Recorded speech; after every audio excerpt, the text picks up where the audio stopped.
안녕하십니까, 통연입니다. 오늘은 개수일주가 정화를 만났을 때의 운명적 특징과 변화에 대해서 말씀드리겠습니다. 이 개수는 뭐냐면은 대상을 상당히 생산화시키는 생산성으로 가게 하는, 그리고 목적성을 이제 부여하는 그런 특징이 있습니다. 개수는 실용성이 많은 물이죠. 근데 이 정화 자체도 상당히 목적을 부여합니다. 도구의 역할을 많이 하죠. 그래서 개수가 정화를 보게 되면은 서로가 목적을 부여하기 때문에 하고 서로를 이렇게 한정하기 때문에 서로의 목적이 이렇게 잘 조화가 되면 맞으면은 이렇게 큰 일을 이룰 수가 있는데, 능력을 발휘할 수 있는데, 이것이 서로의 목적이 서로 다르면은 갈등만 일어나서 이제 힘들어지는 거죠. 그래서 이제 개수화가 정화를 볼 때는 얼만큼 잘 조화가 되느냐, 목적이 잘 부합되느냐, 이것을 먼저 살펴봐야 됩니다. 특히 이제 이 개수와 정화는 이제 특히 뭐냐면은 빛이냐 열이냐에 따라서 그 조건이 달라지고, 또 개수는 유하냐 유하냐에 따라서 그것도 조건이 또 좀 달라집니다. 근데 개수 이 정화가 이 빛이면 어느 정도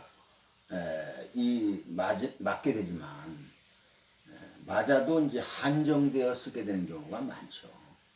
근데 정화가 만약 열로 작용한다고 그러면은 개수하고는 맞질 않기 때문에 강하게 부딪혀 갖고 이제 도리어 쓸모 없어지는 경우가 많이 있습니다. 그래서 이렇게 개수가 정화를 볼 때는 조절을 잘해야 됩니다. 조절을 잘해야 되는데, 어떻게 조절을 하냐면 목과 토로 조절을 해야 됩니다. 개수가 왕하고 정화가 약하다 이런다면은 목으로 조절을 합니다. 목은 개수 입장에서 조절을 하는 거죠. 그래갖고 목생활을 해서 정화를 쓰게 되는 겁니다. 그런데 개수가 이렇게 이제 왕한데 정화가 또 약하면은 어떻게 되냐? 토로 조절을 하는 방법도 있습니다. 토는 뭐냐면은 개수를 극하면서 정화 입장에서 토를 쓰는 겁니다. 아까 목은 개수 입장에서 쓰는 거고, 이 토를 쓸 때는 정화 입장에서 이제 토를 쓰는 거죠. 그러니까 개수가 정화를 쓸 때 목을 사용한데, 목으로 조절한다고 본다면은 자기 본의적으로 주체적으로 이 화를 만들어내는 겁니다. 그러니까 이렇게 되게 되면은 뭐예요? 자기가 새로운 가치를 만들어내는 거죠. 그런데 개수가 정화가 토를 사용한다면은 뭐예요? 개수를 조절을 해서 정화를 지키는 거 아닙니까? 이럴 때는 뭐냐면 조직 생활이 좋게 되는 거죠. 여기에 따라서 달라지게 됩니다. 하여튼 좌우당간 목과 토를 활용을 해서 조절을 해야만이 개수와 정화의 갈등을 갖다가 해결할 수가 있죠. 정화 개수는 이제 음간 아닙니까? 다 음간. 음간이므로 일을 해나가는데 상당히 구체적이고 세밀하게 추진을 해나가는 그런 특징이 있습니다. 개수와 정화는 뭐냐면 음간과 음간은 가까이서 부딪히게 됩니다. 가까이서. 멀리서 부딪히는 게 아니고. 그래서 가까이서 실체적으로 몸이 부딪히는 형상이기 때문에 상당히 감각적이고 충동적입니다. 그래서 개수와 정화는 특히 그 조절을 잘 해줘야 됩니다. 그리고 이런 개수와 정화가 만약에 목이나 금이 없으면은 직관력과 영감력이 발달되어 있습니다. 이거는 뭐냐 하면은 결과 인지를 어떤 논리적인 그런 추리에 의해서 논리적인 방법을 동원해서 결과를 인지하는 것이 아니고 그냥 직감적으로 훅 들어옵니다. 그냥 결과가. 그래서 목과 금이 없을 때는 상당히 뭐예요? 직감력이나 영감이 발달되어 있죠. 그리고 이제 정화는 이제 우리가 이제 물상으로 이제 볼 때는 정화는 이제 물상으로 빛으로 작용할 때는 우리가 이제 물상으로 뭐 등불이라든가 별이나 달로 이제 이렇게 표현을 하게 됩니다. 그러므로 이 겨울철에 난 개수에다가 이것도 금수 기운이 강하죠. 그래서 이거는 뭐예요? 뭐가 될까요? 눈이 되죠. 눈. 화의 기운이 약하지 않습니까? 이 사주도. 그러니까 여기서는 정화는 빛이 되는 거죠. 열이 되는 것이 아니고. 그러면은 빛이 된다 한다면은 뭐예요? 눈 내린 그 상태를 빛으로, 다시 말하면 별빛이나 달빛으로 비춰주는 형상 아닙니까? 그러니까 아주 설경이 아주 아름답죠. 그러니까 이런 사람은 금수 기운이 강하기 때문에 상당히 철학적이고 그 다음에 생각이 깊습니다. 또 금수 기운이 강하기 때문에 상당히 금백수청해 갖고 상당히 깨끗하죠.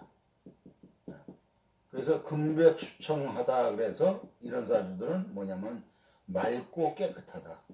맑고 깨끗한 사주의 특징은 뭐냐면은 사람들과 잘 어울리지 못한다는 특징이 있죠. 지금 고상을 떤다. 나쁘게 말하면 이렇게 되는 거죠. 고상 떤다. 자기만 잘난 줄 안다.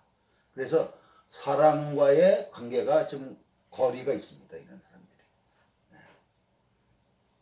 그리고 이렇게 금수 기운이 강하다 하면 숙살지기가 강하지 않습니까?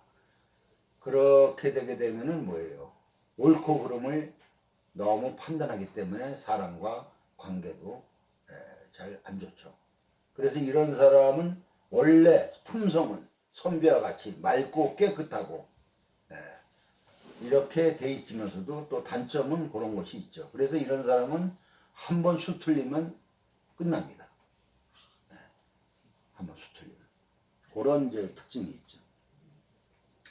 그런데 이 눈을 갖다가 눈이 내리는 곳을 정화, 연월의 부모 자리에서 조상의 자리에서 달빛으로 이렇게 비춰주는 형상이니까 얼마나 설경이 아름다워요. 그러니까는 부모덕이 있는 거죠. 그러니까 조상 부모덕이 상당히 좋다. 그리고 인물도 뛰어났다. 그래서 선천적인 복이 많다 이렇게 보는 겁니다. 만약 이 사주가 만약에 겨울철이 아니고 봄이나 여름이나 가을철이다 그런다면은 이게 눈이 되지 않고 비가 되기 때문에 이때는 뭐 망하는 거죠. 한마디로 얘기해서. 그래서 빛이든 열이든 정화를 끄기 때문에 이게 고생길이 이제 들어서는 건데 이 사람은 이제 눈이고 또 조상의 자리에서 별, 달빛이 비춰주는 형상이니까 설경이 아름다우니까 조상덕이나 부모덕이 있는데 그 아버지가 육사 출신으로서 지역 유지이며 또 옛날에 박정희 대통령과도 상당히 친하였다고 합니다. 그래서 이 정화 달빛을 비춰주면 명예도 있고 여기서는 정화재가 약하지만 이 전체의 눈을 갖다가 비춰주는 그런 역할을 하기 때문에 재물복도 좋은 겁니다. 특히 재물복이 무슨 뭐가 좋으냐? 부모복이 좋다는 거죠. 부모한테 재물을 많이 받는다 이거죠. 그래서 이런 사람은